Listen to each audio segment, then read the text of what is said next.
So in this video we're going to learn how to solve quadratic equations when b equals 0, so it looks like this.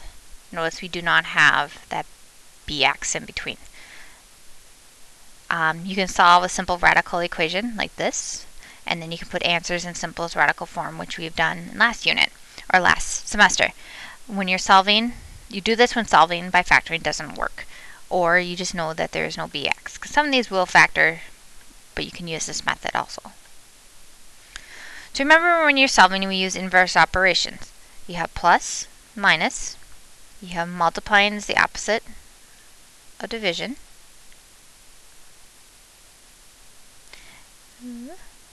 and then when you square something, to undo a square, we take the square root. These are inverses of each other. Also remember, when you take the square root of 9, 3 is also your answer, because 3 times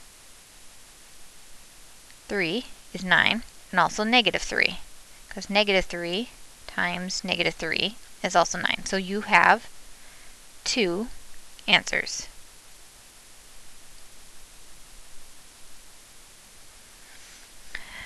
Also remember that you cannot take a square root of a negative number, so like the square root of negative 4. The reason for that, there are not two numbers that are the same that multiply together to be negative 4. The only way to get negative 4 is 2 and negative 2, but 2 does not equal negative 2. So when you take the square root of a negative number, it is not possible, so there is no solution.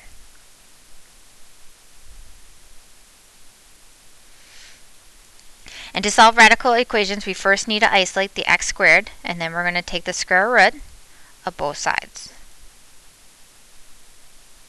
Remember, sorry, my pen decided not to work. Remember, isolate means by itself. So you're looking for situations where x squared equals some number. And then we're going to take the square root of both sides. Let's look at a few examples. So on this first one, I need to isolate x squared. So I need to move everything else on that side. So that's negative 36. So I'm going to add 36. I get x squared equals 36. I need to undo a square, so I'm going to take the square root of both sides.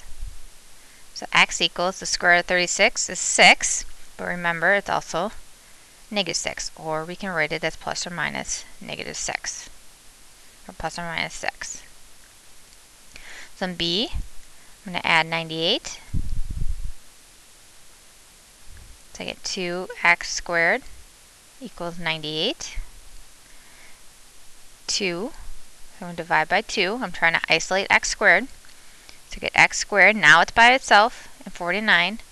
Once it's alone, then I can take the square root. Well, the square root of 49, that's a perfect square, which is 7 and negative 7.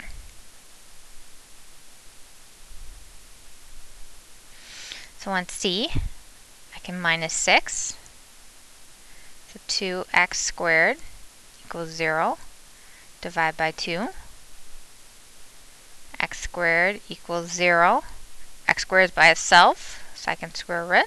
Square root of 0, this is the only instance you have one answer, is 0. So on D, I need to get x squared by itself, so I have minus 4. X squared equals negative 4.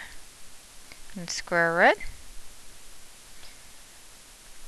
Now, a lot of you might be tempted, oh, the answer is 2, but remember you cannot take a square root of a negative number, so this case is no solution.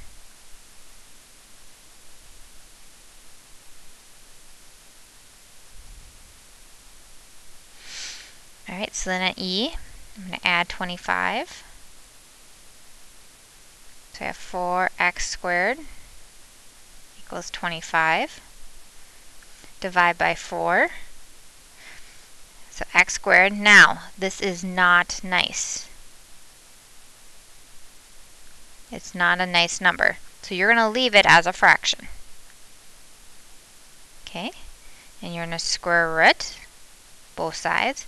But you can take the square root of each one individually. And these are perfect squares. The square root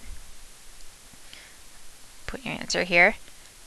Square root of 25 is 5. The square root of 4 is 2. So my answer is 5/2, but remember we have two answers, plus or minus. All right, F, we're going to minus 8. So x squared equals 112. Square root. Now if you would type this in your calculator, you would get some decimal. Okay, we don't want that. We want answers in simplest radical form. So then you got to remember last chapter when we broke it down. So dividing this out, it is even, so you can go 2 and 56. That's 7 and 8. 4 and 2. 2 and 2. So my answer, I find all my pairs. I have a pair of 2's, another pair of 2's. So that is 2 pairs of 2, which is 4, square root of 7, and then don't forget plus or minus. Alright, to review, remember you want to isolate the x squares. You want x squared equals, and then you're going to take the square root of both sides. Don't forget the plus or minus. You have two answers unless it's 0 or no solution. Can't take a square root of a negative number, so that's your no solution.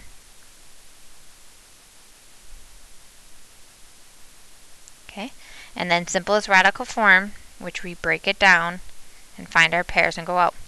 Now, after you have now watched the video, you should be going, have we learned this before? Yes, you have. It is brought back because we're still using it.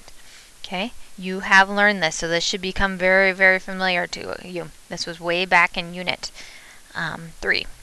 Alright, remember to do your reflections. You get credit for watching this video.